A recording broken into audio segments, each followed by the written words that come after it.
Monsieur le Président, chers collègues, c'est une excellente initiative que de créer ce réseau d'ambassadeurs des métiers.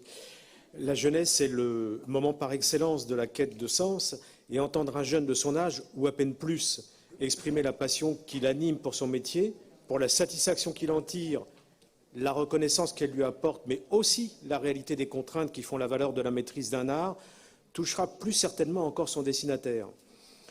C'est une initiative pleine de vertus parce qu'à des ambassadeurs, il faut des ambassades et que nous en possédons un vaste réseau.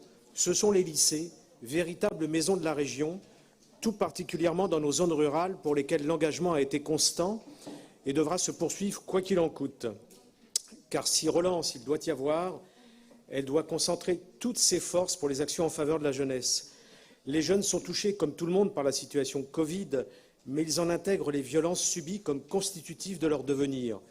Nous devons empêcher cela, et si le métier est par excellence porteur de sens pour une vie choisie, les générations qui grandissent actuellement doivent être au mieux outillées pour affronter ce qui est pour l'heure une crise, mais bien plus sûrement une mutation totale de nos sociétés. C'est une lourde charge qui leur incombe. Ils doivent imaginer leur avenir personnel, mais aussi le rendre possible collectivement par des choix empreints de gravité auxquels nous devrons apporter nos renoncements de générations aînées. Mais l'engagement des jeunes ne fait jamais défaut. On le voit aussi au travers du service civique, par exemple.